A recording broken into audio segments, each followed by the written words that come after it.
what worries me about your enterprise, Jordan, and the way in which you seem to be linking our rational project and our scientific project with religion is right here. There's a difference between, and magic is a decent analogy. There's a difference between, like, paradoxically, real magic is fake magic, and fake magic is real magic. The only real magic in the world produced by magicians is the fake magic, where the magician, like someone like Darren Brown, will tell you, actually, no, I can't read minds, and I did put the rabbit in the hat, and this is fake, but the surprise is that even knowing it's fake, you can't understand how this effect is being achieved.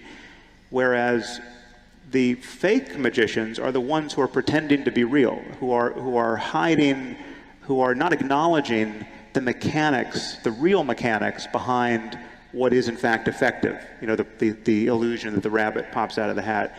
And what I worry with some of the way in which you discuss the power of story, the power of metaphor, and the religious anchoring there, is that the leverage and the utility can be had even while acknowledging the real mechanics of it. You know, the fakeness of the magic, right? And you seem to suspect that it can't. Participate in the process that you described. But you see, I would also make the case, and this is certainly one of the things that we've been discussing, that you do it unconsciously. And let me make the case for that for a minute, because I've been thinking about it a lot, and I'd like to see your response. So when I really read The Moral Landscape a lot, and I thought about it a lot, you know, and so this is what it looks like to me. So you make the proposition that we have to breach the gap between facts and values, because otherwise our values are left hanging unmoored, and that certainly brings about the danger of nihilism, but also a potential danger of swing to totalitarianism, something we agree about. I truly do believe that. Right. And then you perform an operation, a conceptual operation, and you say, surely we can all agree that. And then you outline a story about this woman who lives in this horrible country, who's basically just being starved and disease-ridden and tortured her whole life and having just a hell of a time of it, to put it in a phrase. Mm-hmm. And then you say, well, surely we can all agree that that's not good. And then you contrast that with, at least in principle, the sort of life that we would all like to have if we could choose the life that we have. And then you say, well, we could start with the proposition that we should move away from this terrible, hellish circumstance, and we should move towards this more ideal perspective. And you say, if we could only agree on that, then. And so, right. And so, like, so far so good. But there's a couple of things that go along with that are quite interesting. And so the first is that actually what you're claiming is that the highest moral good isn't existing in that better space. The highest moral good is acting in the manner that moves us from the hellish domain to the desirable domain. It seems to me to be implicit in your argument. Existing in that better space is good enough as well. So, I mean, there's the question of what it takes to move from where you are to someplace better, and then there's just the someplace that's better. There's both of those. Well, but perhaps we could say, look, what's the ultimate hell?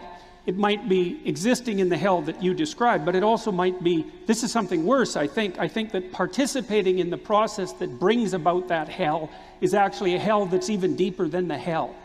So it's an analogous argument. There's the state of being in a good state, but there's also the state of being that brings you to that good state, and then there's the state of being that's that's a terrible state, and the process that brings you to that terrible state.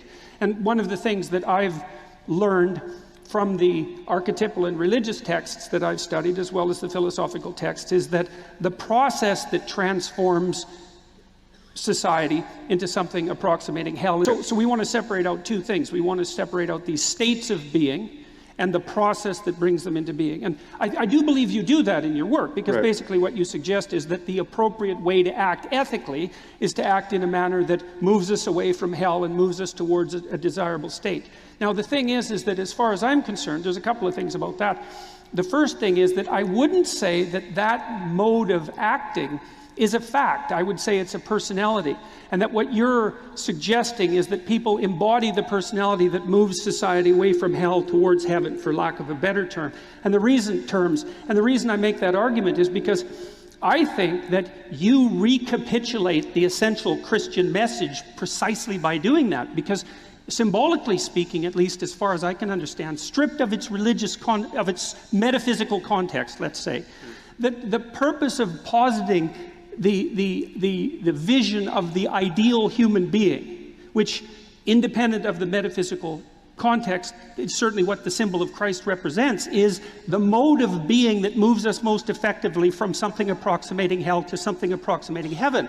And then part of that message is, and this is also something that's dead along the lines of what you're arguing, is that the best way to embody that is actually to live in truth.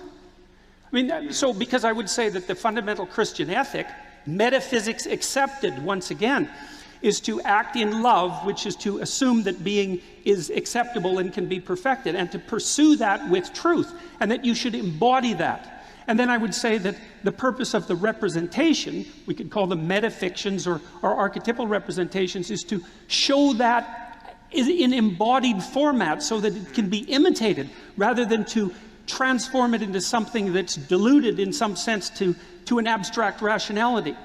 Because I don't think the abstract rationality in itself has enough flesh on it, so to speak, which is partly why in the Christian ethic there's an emphasis that the word, which is something roughly akin to rationality, has to be made. Is the flesh made of dogmatism and superstition and other worldliness? Is that part of what gives it its shape and necessity? I think traditionally, historically, it has been, and that's been the problem with religion.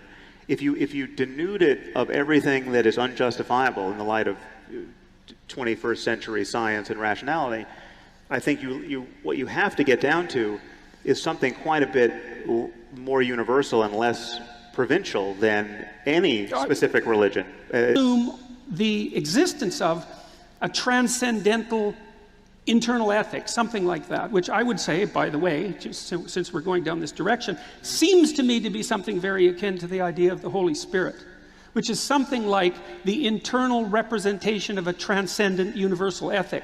Now remember, I'm trying to strip these concepts of their metaphysical substrate. I'm not making a case at the moment for the existence of the great man in the sky. We can get to that later.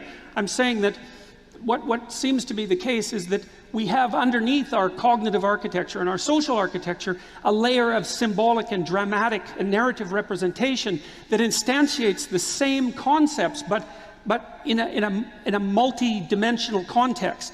One of the things we talked about in Vancouver, for example, is that the religious enterprise doesn't only emphasize rationality. It brings music into the play, and it brings art into the play, and it brings drama, and it brings literature, and it brings architecture, and it brings the organizing of cities around a central space. Like it's pushing itself, it's manifesting itself across multiple dimensions of human existence simultaneously. And to me, that gives it a richness that cannot be diluted without loss, and also a motive power that a pure appeal to rationality I don't think can manage. And this is, see, one of the things, this is maybe a good place for Douglas to leap in. See, one of the things that Douglas, who's claimed upon multiple occasions to be an atheist, and I don't know how he's feeling about that at the present time. Yes, well, but it doesn't matter. One of the things Douglas has pointed out was that there are things that we've done in free countries, let's say, broadly speaking, in the West, that are worth protecting. And that in order to protect them in the longest sense, it's conceivable that we need a